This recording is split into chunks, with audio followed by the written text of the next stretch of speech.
Salut, c'est Sonia Shine. Bienvenue dans Instant présent de Dieu avec la Rhapsodie des réalités. Qu'est-ce que c'est la Rhapsodie des réalités? C'est ce livre-là, écrit par l'homme de Dieu, Pasteur Christ Oyakhilome, qui m'a béni et continue de me bénir jusqu'à présent. Donc, j'ai décidé de partager avec vous sur cette plateforme les bénédictions de ces messages-là. Mais permettez-moi de vous demander comment est-ce que vous avez passé votre week-end. J'espère que ça a été pour vous.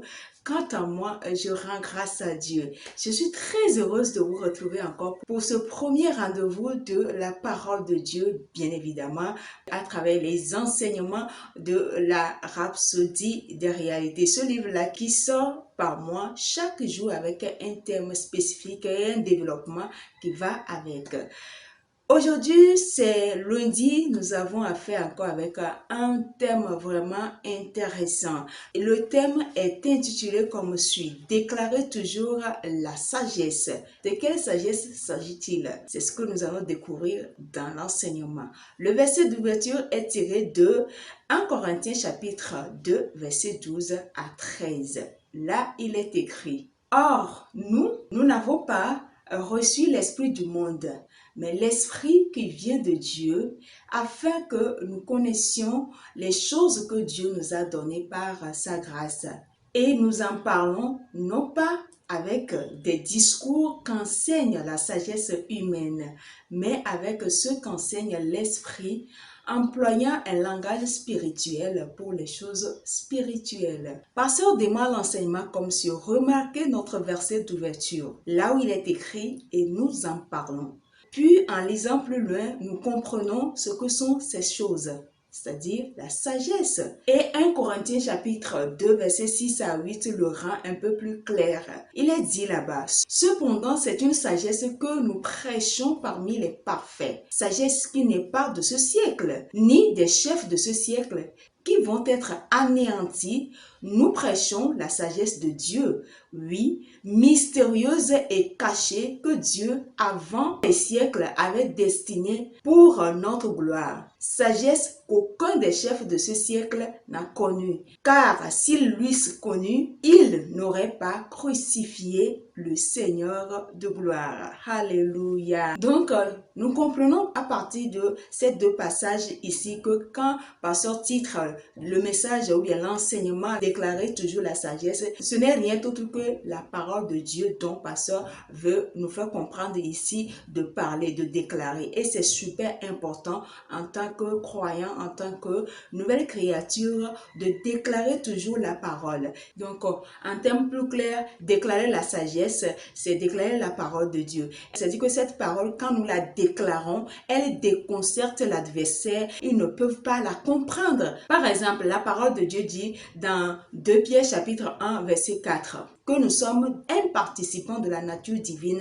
En d'autres mots, nous avons le genre de vie que Dieu a. Nous sommes divinement connectés à Dieu. Nous avons la nature de Dieu et nous pensons comme Dieu, nous agissons comme Dieu. C'est ça, ça veut dire que être participant de la nature divine. Ça doit être notre confession en tant qu'enfant de Dieu ou bien nouvelle créature. Nous devons chaque fois confesser cette parole-là, que nous sommes enfants de Dieu, nous sommes participants de la nature divine, nous avons la nature de Dieu, nous avons le genre de vie de Dieu, cette vie qu'on appelle Zoé, qui ne peut être affectée ni infectée par quoi que ce soit. Tu es confronté à un souci de santé, tu déclares cette parole-là, tu dis au nom de Jésus, je refuse cette maladie dans mon corps, parce que j'ai la vie de Dieu en moi, parce que j'ai la nature de Dieu en moi. Ce corps est le temple de Dieu. Je ne peux pas abriter un corps étranger qui a la maladie dans mon corps. Non, je rejette cette maladie. C'est comme cela. C'est la sagesse dont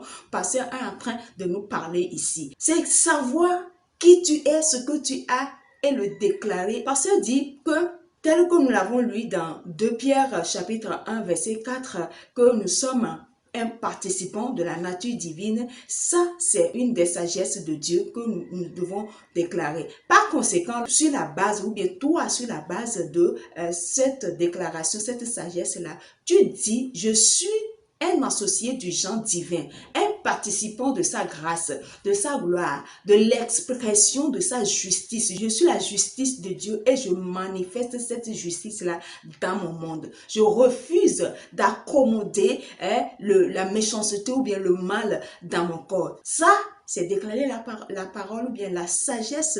Autre exemple qu'on peut prendre, lorsque en tant qu'enfant de Dieu, tu déclares que tout est à moi, tu es en train de déclarer la sagesse de Dieu. Parce que c'est une sagesse, c'est Dieu, c'est la parole de Dieu qui a dit ça. C'est la parole de Dieu qui a déclaré ça, que ne placez pas votre confiance en aucun homme, car tout est à vous. Parce que nous savons que nous sommes héritiers de Dieu et co-héritiers ou bien héritiers joints avec Christ.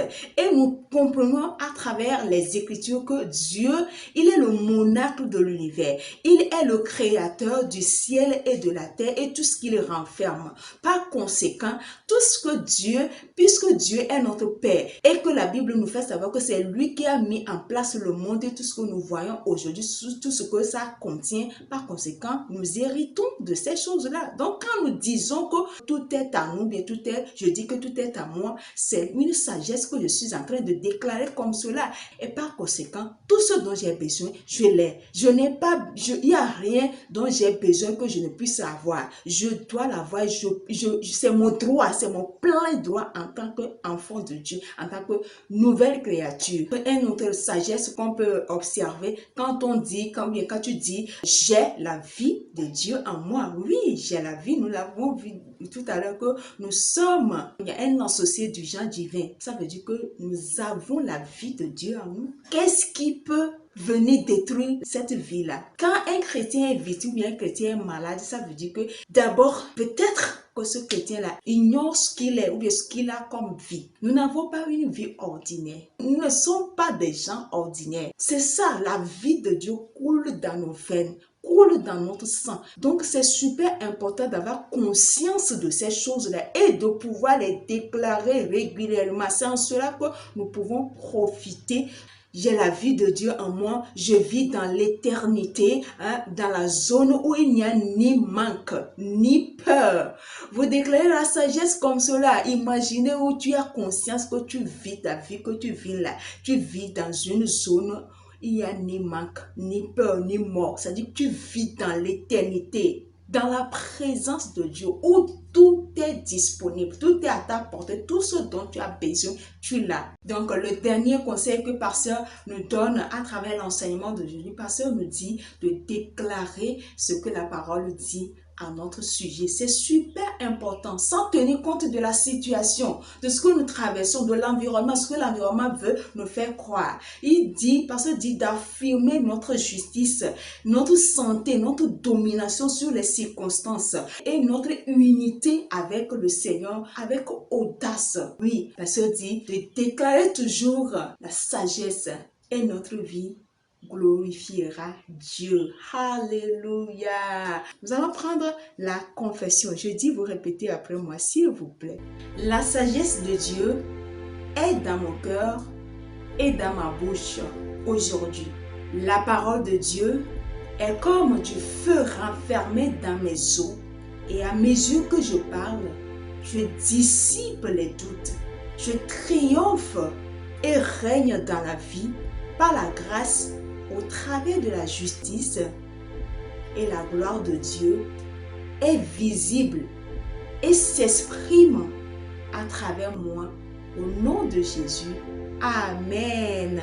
Pour une étude approfondie à l'enseignement du jour, vous allez lire 1 Corinthiens chapitre 2, versets 6 à 8. Et puis Hébreux chapitre 13, versets 5 à 6. Pour une étude de la Bible en un an, les versets sont Luc chapitre 21, versets 5 à 36. Puis 1 Samuel chapitre 23, 24 et 25.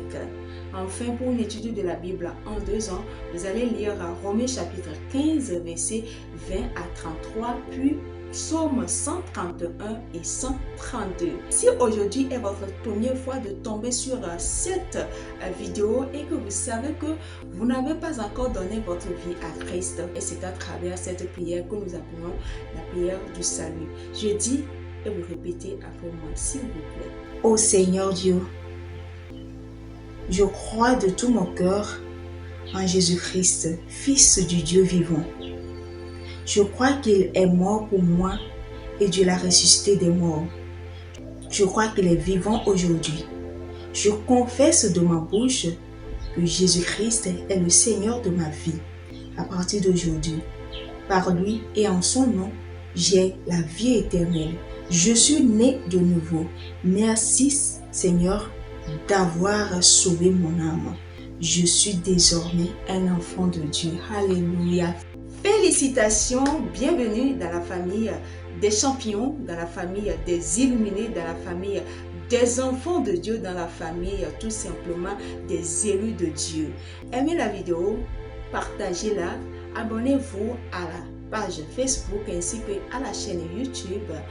Activez la cloche de notification et surtout, n'oubliez pas de laisser des commentaires et des suggestions en bas de la vidéo pour plus d'amélioration.